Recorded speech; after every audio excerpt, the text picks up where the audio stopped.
Hello, ladies and gentlemen, my name's Stepsbasic and welcome back to my community show. So, briefly, I actually hit 250 subscribers this week. And I was there for a couple of days and then I lost a few. But it's no big deal, I still hit the milestone, which still counts. And as such, we're starting the new thing. I don't know how well this is going to go over, I don't know how long I might run this for. But, essentially, what we're doing today is the new segment of my community show, which I'm going to call This Month in Gaming, which is going to cover news stories related to gaming news. And yes, that may mean I have to touch on a few controversial topics, that may mean I have to touch on a few heartbreaking news stories that involve gaming, but I will do so in an unbiased manner. To start off, I do want to say if you have any topics of news worthiness that you might see during the next month, February, I want you to go ahead and comment those down below in the comments section. But this month, this time we're covering January, and I'm going to do my best to make sure it's the last Friday of the month instead of this week, which is the first Friday of the month. That's not what's important. What's important is today, our topics for gamer news. So, those of you may know, recently we had two fairly big titles released. Now, one of them was, of course, a remake, or the remastering, the remake, complete overhaul of Resident Evil 2.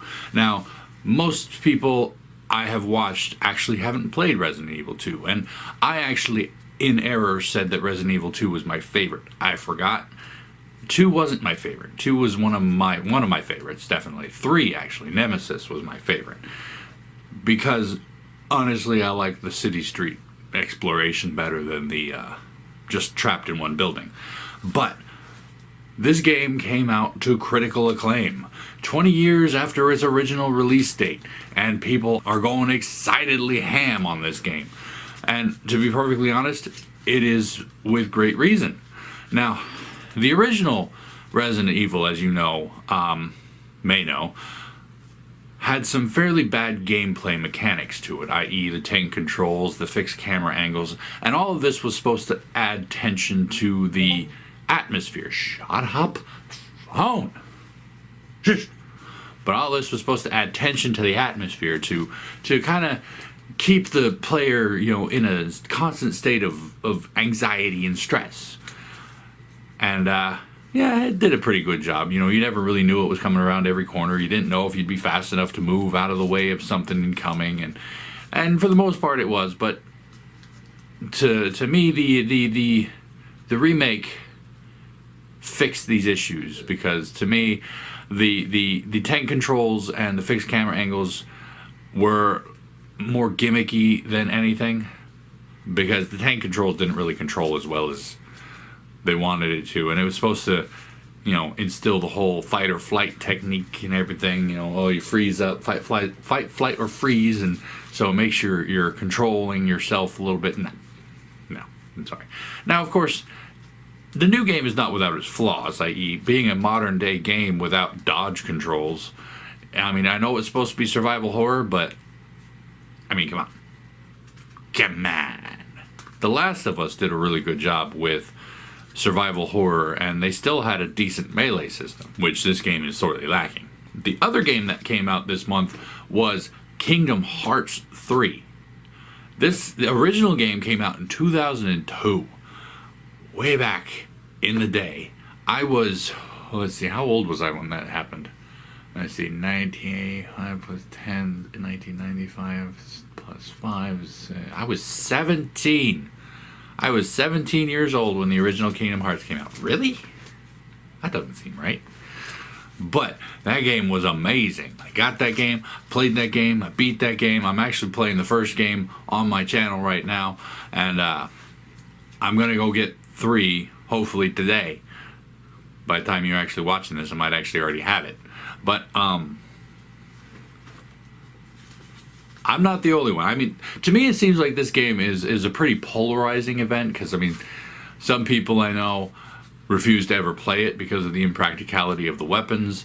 Some people are like, I'm just not really into that sort of thing. Other people are like, well, it's tried to do too much. And on the other hand, there's the people who have played it who really love the game, and then the people who have played it who really don't like the game.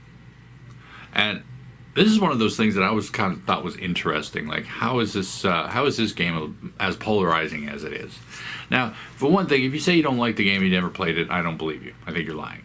Because you can't say you don't like something if you've never experienced it. You can say you don't like the idea of it, but then we're getting into an argument of semantics, and that's kind of weird. But at the same time, if you have played it, I will more accept the I don't like it sort of aspect to it. And this game, I just don't really understand. I haven't played 3 yet, so I can't really voice to how things have changed. But this game did sequels mostly right. Like Kingdom Hearts 1 came out, interesting new mechanics. It's like a full motion JRPG with a lot of fun to it. And then number 2 came out, and all they did was improve on the original structure, and that's what you kind of want to see when it comes to sequels. And if they kept up, just improving it, then 3 should be even better. Of course, I can't vouch for that because I never played it. But now they have done a few iffy titles. I should say I've played Chain of Memories, and I did not like that one. I thought the story was a little interesting, but it was really hard to get into because on account of how clunky the battle system was. Because they used cards, and you drew cards and you used them that way, and it was, I don't know, I wasn't a fan. But it kind of linked 1 and 2 together. How did this happen in 2? How did we get to 2 from 1? And that was, It was, I feel like it would have been better just to watch somebody play it. And honestly, I'm going to try to play it myself. But at the same time, it wasn't like the best game, and I'm going to probably be grumbling the entire time I play it. But that's neither here nor there. Now, there was a 3rd release that I wanted to talk about, but it wasn't the full game release. As of today, the February 1st to the 3rd, we're going to be having an open beta for a game called Anthem. Now, Anthem is a massive title from the software juggernauts BioWare and EA. Take that how you will. But they released what was called the VIP demo. I'm assuming that you had to pay, like pre-order the game or something. I'm not sure. I probably should have looked into that. But this came out to, so many problems. Server issues, players getting stuck on infinite loading screens, things not patching in right, like you didn't get your pre-order bonuses into the game and whatnot. And of course, BioWare, they came out and they gave a hearty apology, like, sorry, we weren't ready for this. But at the same time, they kind of backtracked on themselves. They said, we weren't ready for this, but then they said, we were prepared for a large influx of people.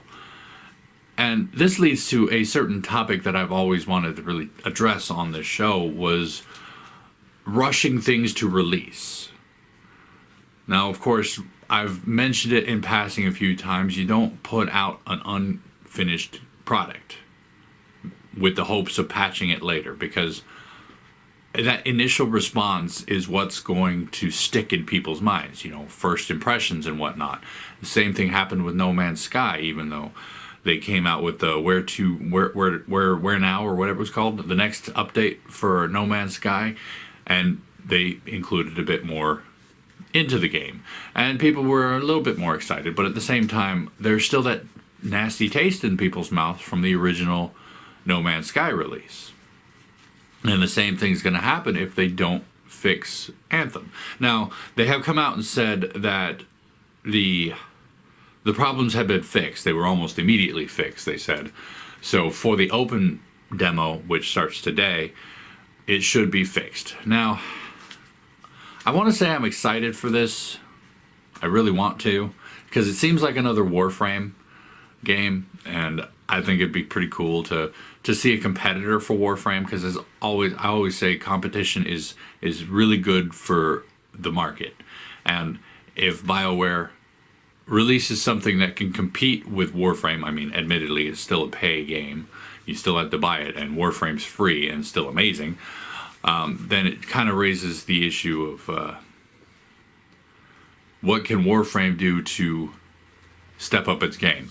Now, I think competition is always a healthy thing, especially, you have Digital Extremes versus BioWare, both Canadian companies and whatnot, and I would very much like to see how this plays out in the future. Admittedly, I don't think BioWare is going to win any favors, because right now they do have a purchasing microtransaction sort of system. I haven't looked into what cost for what. Honestly, I'm going to look into that, and I might cover this at a later date, Anthem versus Warframe, in another video later on. But I don't know. So the only news topic I have that is not related to a game release was the situation surrounding Soldier 76. Honestly, I'm not a fan of Overwatch. It's just another random shooter multiplayer game, and I'm no good at those, so I don't play them. But this was a release of a story from Blizzard covering one of their new releases, Bastet, I think it was. And I was like, that's pretty neat. And of course, in that story, they uncover that Soldier 76 is gay. And you got 3 camps on this situation. 1, oh my god, yay. 2, what? So? And 3, oh my god, you're ruining the game. There are problems with every single one of these camps. 1, the first camp evolved from nobody really liking Soldier 76 to only liking him because of that aspect of him. Now people are like, oh, this guy's good, this guy's cool, I really like this guy now. And at the same time, it feels like, why do you only like him now? I mean, did you not enjoy him before? I mean, from what I understand, in my own experience with Overwatch, Soldier 76 was kind of like the what do you call it? The Call of Duty bait. Try to get the people who play Call of Duty to maybe give Overwatch a try. That's what I understand from his character. Was because he was basic, like running, gunning, grenading, and whatnot. Plus his ultimate was launching missiles at people, and that was pretty cool. And so it seemed like that was his character. That was what he stood in for. The people who were mostly like myself included, like, it doesn't really matter, does it? Are people who don't really go into the lore of the game. Now, admittedly, that's actually the only aspect of the game that I actually get into, because the game itself is boring, monotonous, repetitive, and, a multiplayer shooter. So I'm not really into that. But at the same time, the lore behind everything is kind of interesting. And of course, I'm a bit of a sucker for a romance story, and especially the unrequited and the whole, oh my god, the heart's life sort of romances. Jilted lovers across space and time. But I'm weird like that.